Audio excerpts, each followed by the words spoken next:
a 275-meter Iranian cargo ship steaming at full speed toward a United States naval blockade. 25 ships had already turned around. This one didn't. And what the USS Spruance did next, in the dark, in the Arabian Sea, with a 5-inch naval gun and 12 Marines on fast ropes, is already being studied in military academies around the world. If you are watching this for the first time, stay with me. Because what happened on April 19, 2026, is not just a confrontation between a cargo ship and a destroyer. It is a demonstration of something that has not changed in 38 years. Something Iran has tested before and paid for before, and something that every nation with ships near the Strait of Hormuz is thinking about right now. Subscribe and turn on notifications, because we are covering every development on this story daily as it unfolds. The ship was called the MV Touska. She was owned by Moscar Daria Shipping Company, sanctioned by the United States Treasury since 2012. She was 275 meters long, displacing nearly the tonnage of an aircraft carrier, carrying containers stacked 7 high across her deck, and steaming at 17 knots on a direct course for Bandar Abbas, Iran's most critical port. Between her and that port sat the most comprehensive U.S. maritime interdiction operation in the Persian Gulf since 1987. And here is what you need to understand about that blockade before anything else. It was not symbolic. By April 19th, 25 commercial vessels had approached the perimeter, assessed the situation, and turned around. Not because they were afraid of a confrontation, because they were rational. The Touska was not rational. Or rather, her captain made a calculation, a specific, deliberate calculation, that the United States would not actually follow through. He was wrong, and the next 6 hours would prove it in a way that left no room for interpretation. At 1400 hours local time, the USS Spruance, an Arleigh Burke-class guided missile destroyer armed with Tomahawk cruise missiles, torpedoes, ballistic missile interceptors, and a 5-inch Mk-45 naval gun, capable of firing 20 rounds per minute at targets 13 miles away, closed in on the Touska's position. The first radio transmission went out at 1410. Motor vessel Touska, this is a United States Navy warship. You are approaching a restricted maritime zone. Alter course immediately. Acknowledge. Silence. The Spruance transmitted again.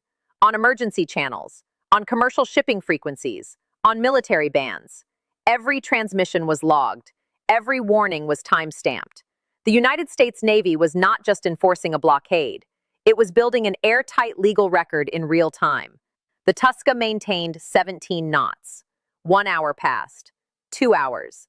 The sun dropped toward the horizon, and the gap between the cargo ship and the Strait of Hormuz kept closing. Here is what makes this moment so important, and why you need to stay with me through the next part of this story. The Spruance did not escalate. Not after 1 hour, not after 2, not after 3. 4 hours. 5 hours. The destroyer matched the Touska course for course, kilometer for kilometer, waiting. Because the United States Navy had a playbook, and that playbook required that every option be exhausted before the next phase began. At the 6-hour mark, the transmissions changed. Motor vessel Touska, this is your final warning. Vacate your engine room. We are prepared to subject you to disabling fire. Read that again. Vacate your engine room. We are prepared to subject you to disabling fire. That is not a threat. That is an operational notification. The Spruance was not asking the Touska to reconsider. It was telling the crew exactly what was about to happen, so they could choose whether to be in the path of it. The crew of the Touska chose to stay on course, and at 2022 hours, the USS Spruance opened fire. The Mk-45 naval gun on the forward deck had already computed its firing solution. Range, wind, sea state, trajectory, everything was locked. The first 70-pound shell left the barrel at over 2,600 feet per second and struck the Touska's engine room dead center. The steel hull plating did not slow it. The second round followed, then a third. The objective was not destruction. Sinking a 275-meter vessel in international waters creates environmental hazards, legal complications, and an international incident of a different kind entirely. The objective was surgical. Disable propulsion, stop the ship. And that is exactly what happened. Within seconds, the Touska's engines went silent. The massive cargo ship that had been steaming defiantly for 6 hours slowed and stopped, dead in the Arabian Sea, with a United States destroyer sitting 500 meters off her beam. And 15 kilometers to the north, USS Tripoli, a 41,000-ton amphibious assault ship, had been waiting for exactly this moment. 2 MH-60 Seahawk helicopters were already on the flight deck, rotors turning. Marines of the 31st Marine Expeditionary Unit were strapped in, helmeted, weapons ready. The call came from the Spruance. Touska is disabled. Commence boarding operations. The Seahawks banked hard and covered the distance in under 3 minutes. They came in from the stern, using the ship's superstructure as cover, and then hovered 40 feet above the deck. And then the Marines fast-roped down. 12 United States Marines in full combat kit, 60 pounds of gear each, sliding from helicopter to deck in approximately 3 seconds. The entire ship was declared secure in under 10 minutes. CENTCOM released the footage the same night. Night vision, grainy, unmistakable. This was not a press conference. This was a message, and it was addressed to Tehran, to Beijing, and to every maritime nation currently watching the Persian Gulf and calculating its next move. But here is the part of this story that changes the meaning of everything you just heard. This has happened before, almost exactly. In April 1988, the USS Samuel B. Roberts struck an Iranian mine in the Persian Gulf and nearly sank. The Reagan administration's response was Operation Praying Mantis. In 8 hours, United States naval forces sank or disabled roughly half of Iran's combat-capable fleet. Frigates sent to the bottom, platforms destroyed, fast attack boats obliterated. The message was not diplomatic, it was kinetic. And in the aftermath, Ayatollah Khomeini went on national radio and told the Iranian people that accepting a ceasefire was more bitter than drinking poison. He drank it. The war ended. The Strait of Hormuz remained open. The lesson was written into the historical record in a way that 38 years have not erased. The Touska seizure in 2026 was not Operation Praying Mantis. It was a single ship, one boarding operation.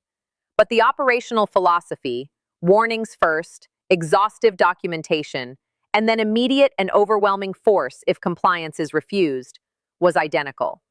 The gun that disabled the Touska is the same weapons system that destroyed Iranian platforms in 1988. The Marines who fast-roped onto her deck were using insertion techniques refined across decades of maritime interdiction. The playbook has not been rewritten because it has never needed to be. It works. Iran's response was immediate and familiar. State media called it piracy. The IRGC-affiliated Tasnim news agency quoted Iran's top military command vowing retaliation. Iran's first vice president issued a statement, either a free oil market for all or the risk of high costs for everyone. It is the same threat Iran has issued for decades. Close the strait, raise global oil prices, force the Americans to blink. But there is a distance between threatening to close the Strait of Hormuz and actually closing it. And that distance is filled entirely by the United States Navy. On the same day the Touska was seized, Iranian forces fired on 3 commercial vessels attempting to transit the strait. 1 French, 1 British, 1 Greek. None of them were American. Iran was targeting ships that could not shoot back, because the ship that could shoot back had just demonstrated what that looks like. Vice President J.D. Vance was scheduled to travel to Islamabad the following day for a second round of peace talks with Iranian negotiators. Iran did not send its delegation. The Iranian Foreign Ministry issued a statement. No talks while the blockade remains in place. The ceasefire expired 2 days later. Here is why this matters beyond the Arabian Sea. The Strait of Hormuz is the passage through which roughly 20% of the world's oil supply moves every single day.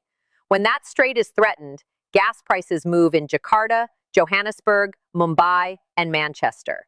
This is not a regional conflict. It is a global economic pressure point, and it is being squeezed from both sides. 2 days after the Touska was seized, the Pentagon announced that U.S. forces had detained another tanker, the MT Tufani, in the Bay of Bengal. The statement was precise. We will pursue global maritime enforcement efforts to disrupt illicit networks and interdict sanctioned vessels anywhere they operate, not in the Gulf, anywhere. This blockade has no geographic boundary. Iran cannot match that reach. The IRGC has fast attack boats and coastal missile batteries designed for asymmetric warfare in a narrow waterway.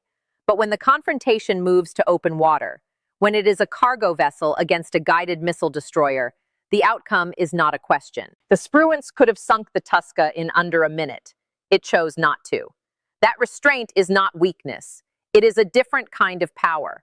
The power of a navy that can calibrate the precise level of force required and apply exactly that amount. No more, no less. Iran's strategic assumption in the Gulf has always rested on one calculation: that the political cost of American escalation will exceed Washington's tolerance, that the Great Satan will eventually choose de-escalation over confrontation. Operation Praying Mantis disproved that assumption in 1988. The Touska boarding disproved it again in 2026.